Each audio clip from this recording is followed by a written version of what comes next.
Hello guys, आज हम सीखेंगे बहुत कम टाइम में जल्दी सीखेंगे, आपका टाइम ज़्यादा नहीं लेंगे कि एसक्यूएल रोबोट का बेसिक नॉलेज या प्रोग्रामिंग, न्यू प्रोग्रामिंग, टीचिंग और प्रोग्राम करेक्शन कैसे करते हैं। टीचिंग जिसको बोलते हैं उसको टेक्निकल में प्रोग्राम करेक्शन भी बोलते हैं। कैसे हम जल्दी सीखें कि प्रोग्राम करेक्शन या नया प्रोग्राम। बेसिक कॉमन चीज़ है टीच पेंडेंट टू एवरीवन। तो टीच पेंडेंट में कंपलसरी सबको पता होना चाहिए, ये है हमारा टीच पेंडेंट। टीच पेंडेंट में ये की है, ये सर्वऑन बटन है, ये होल्ड है, ये इमरजेंसी है, ये तो पता है। ये इतना सा चीज़ आपको टीच पेंडेंट चाहिए गूगल में जाने का, और ये एसक्यूएल रोबोट का टीच पेंडेंट हमारा तो तुरंत आ जाता है। हम नया प्रोग्राम करने का टाइम पे ये बेसिक चीज़ चाहिए। क्या है basic common for teach pendant? Serve on करना चाहिए। सर्व देखो, और एक बात है, रोबोट जब हम सीखेंगे प्रोग्रामिंग या टीचिंग करेंगे प्रैक्टिकल होना चाहिए।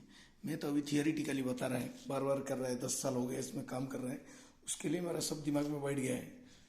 तो जब हम बात है, जब स्विमिंग कितना भी पीएचडी करें, लेकिन स्विमिंग का अगर प्रैक्टिकल हमने नहीं किया तो वो पीएचडी करके कुछ फ़ायदा नहीं है। ठीक है, हम आगे बढ़ेंगे। तो सर्वऑन होना चाहिए। तो उसके बाद मेनू बटन में जाके, यहाँ पे मेनू बटन आता है, मेनू बटन में जाने के बाद क्या न्यू प्रोग्राम क्रिएट कर देना पड़ता है, और R1 उधर कंपलसरी रखना पड़ता है टू एवरी न्यू प्रोग्रामर। तो R1 रखने के बाद उसमें क्या है, टीसीपी ऑटोमेटिक ले लेता है वो। उसके बाद प्रोग्राम न्यू जनरेटेड हो जाता है। तो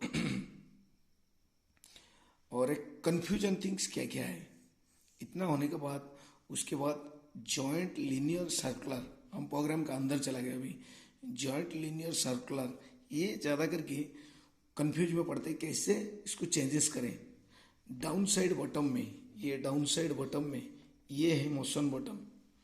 डाउन साइड बटन में टीच पेंडेंट का मोशन बटन है, उसको अगर क्लिक किया हमने वो चेंज हो जाता है। जॉइंट होता है, लीनियर होता है, सर्कल होता है, और एक एस में है वो भी होता है। और दूसरा है वेल्ड ऑफ ऑन, वो एक बटन है। वेल्ड ऑफ ऑन कैसे होता है, जब हम पावर ऑन करते हैं, पावर ऑन करने के बाद 1 टाइम पासवर्ड दबाना पड़ता है। किसका 9 है, किसका अलग अलग है, वो पासवर्ड दबाना पड़ता है। पासवर्ड दबाने के बाद क्या होता है, वेल्ड ऑन या ऑफ चालू होता है। नहीं तो बहुत लोगों को पता है एसक्यूएल रोबोट में मैनुअल में वेल्डिंग ऑन नहीं होता है, जो भी होता है ऑटो में होता है। नहीं, ये मैनुअल में भी वेल्डिंग होता है। टीच पेंडेंट हाथ में लेके हम वेल्डिंग कर सकते हैं। कैसे? हम पासवर्ड दबा के उसको लॉगिन करना पड़ता है। लॉगिन करने के बाद अपने आप चालू हो जाता है। फिर पावर ऑफ किया तो फिर लॉगिन करना पड़ता है। और एक कंफ्यूजन बात है, डिलीट। डिलीट नहीं होता है। क्यों? जब तक एग्जैक्ट पॉइंट में जाके X Y Z axis exact point में नहीं जाता है तब तक डिलीट नहीं होता है। उसका मेन कंसर्न ये है कि उसी पॉइंट को लेने के लिए आप उधर ही टीचिंग कर दो, देन डिलीट। टीचिंग कर दिया तो हो गया ना, मॉडिफाई हो गया, और उधर ही डिलीट कर दो। ठीक है, हमारे साथ लगे रहने के लिए फिर एक नया वीडियो का वेट करो।